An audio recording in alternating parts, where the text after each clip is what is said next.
Imagine a king so mighty that he reshaped the face of England with fire and sword. But in the end, his own corpse could not hold him. His belly burst apart during his funeral, spilling rot and stench across horrified mourners. This is the story of William the Conqueror, a man who rose from the bastard son of a duke to the crowned ruler of England, only to become a gruesome legend in death.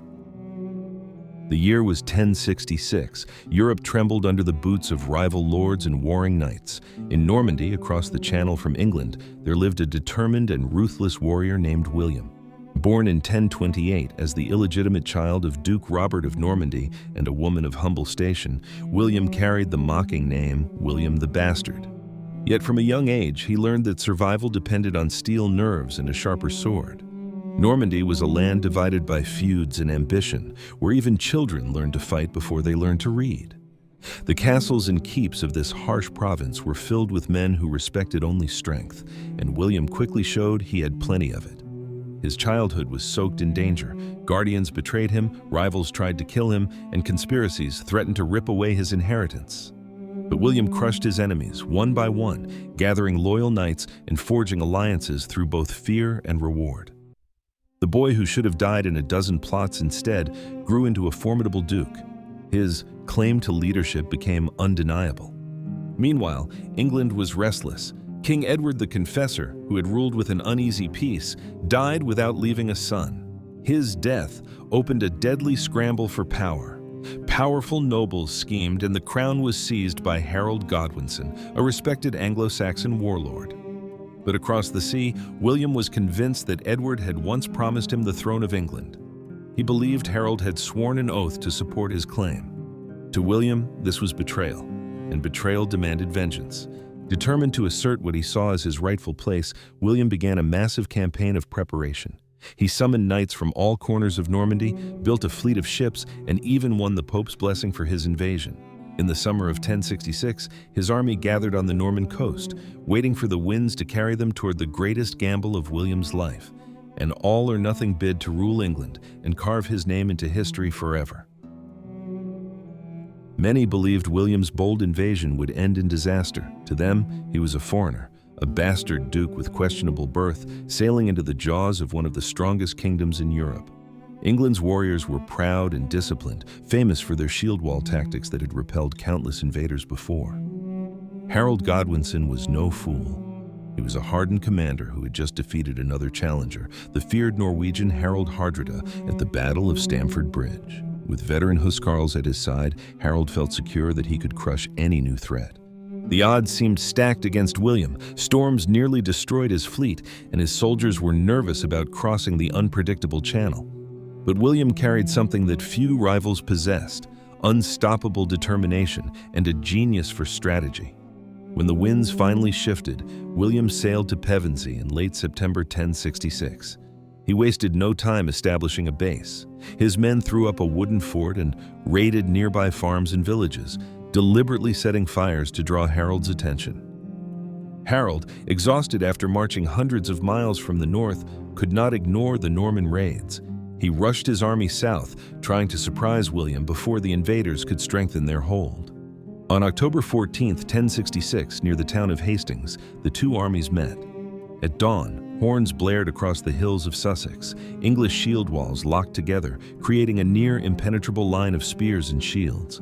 William's archers and cavalry crashed into them, but were driven back again and again. At one point, Norman knights panicked and began to retreat, and the entire Norman line nearly broke. But William refused to accept defeat. Riding among his men, he rallied them, then turned the retreat into a deadly trap. The English soldiers, believing victory was at hand, broke ranks to chase the fleeing Normans down the hill. At that moment, William's cavalry wheeled around and charged, cutting the exposed English to pieces. By the afternoon, the once proud shield wall was weakened and open to attack. William pressed forward with wave after wave of arrows, finding gaps and sowing chaos. One arrow, legend says it pierced Harold's eye, ended the English king's resistance. Harold fell where he stood, and with him fell the last hope of Anglo-Saxon England. On Christmas Day that same year, William was crowned King of England in Westminster Abbey, a foreign conqueror crowned before uneasy, silent English nobles, forever changing the destiny of an entire nation. England was not willing to bow so easily to a foreign conqueror. Almost as soon as William was crowned, rebellions began to simmer and then explode into open defiance. In the north, powerful earls refused to accept a Norman king. Across Yorkshire and Northumbria, local lords rallied peasants, burning Norman-built fortresses and driving out William's men. Ordinary people, driven by fear of losing their ancient rights and lands, joined them in resistance. William responded with ruthless terror. In what became known as the Harrying of the North, he unleashed his army to crush every spark of rebellion. Entire villages were burned to ashes, livestock was slaughtered, crops destroyed, leaving the population to starve through the winter. Chroniclers recorded tens of thousands dead, fields turned to wasteland, corpses left unburied, wolves feeding on the dead. The scale of the devastation was so great that generations later, people still spoke of the horror William had brought. At the same time, William reshaped the English political order.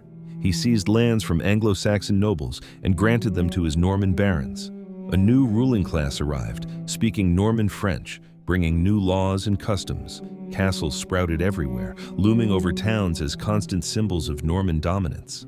One of these was the Tower of London, begun by William to intimidate Londoners and anchor his rule in the heart of the kingdom. William also ordered a massive survey of his realm, known as the Domesday Book, to catalog every field, every plow, every pig, and every village. It was a way to tax and control with ruthless efficiency.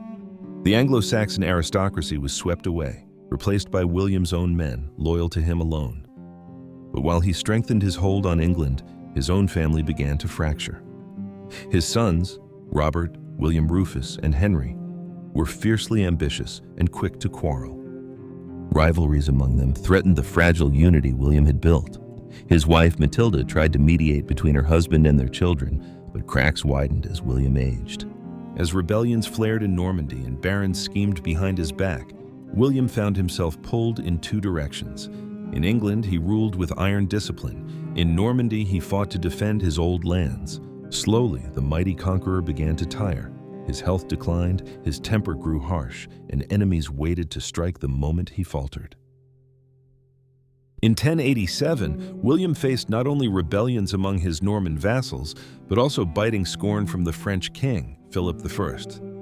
Philip taunted William's advancing age and expanding girth, joking that England's mighty conqueror looked ready to give birth instead of to lead an army. Enraged by such humiliating insults, William vowed to strike back. He gathered his knights and rode into French territory to punish Philip and assert his own power once more. He set his sights on the town of Mantes, ordering its total destruction. Flames devoured homes and churches, black smoke rising to darken the sky. But in the chaos, tragedy struck. William's horse stumbled over burning rubble, throwing the overweight king forward against the unforgiving iron pommel of his saddle. The blow tore open his already weakened belly. William collapsed in agony, his internal organs badly injured. At first, his men thought their lord might recover, but infection quickly took hold. Carried to the city of Rouen, William was laid in a chamber that soon filled with the stench of rot and decay. His attendants, desperate to help him, tried to clean the wound, but nothing could stop the infection spreading through his body. Fever overwhelmed him. The pain was relentless. Realizing that death was closing in, William summoned priests to hear his final confessions. He attempted to make peace with God, dividing his lands among his sons in the hope of preventing a civil war after his death. He also begged forgiveness for his savage campaign during the harrying of the North, when thousands of innocent people had starved and perished under his orders. But no earthly power could protect him now. William's enormous body began to swell with gases as the infection grew worse. His skin turned gray, and the once mighty king who had terrified entire nations became a pathetic, helpless figure. Even his closest followers stayed at a distance, horrified by the stench and fearful of disease.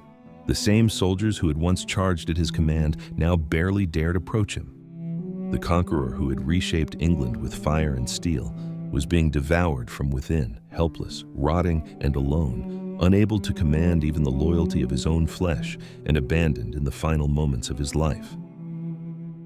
When death finally claimed William, his followers scrambled to arrange a proper funeral.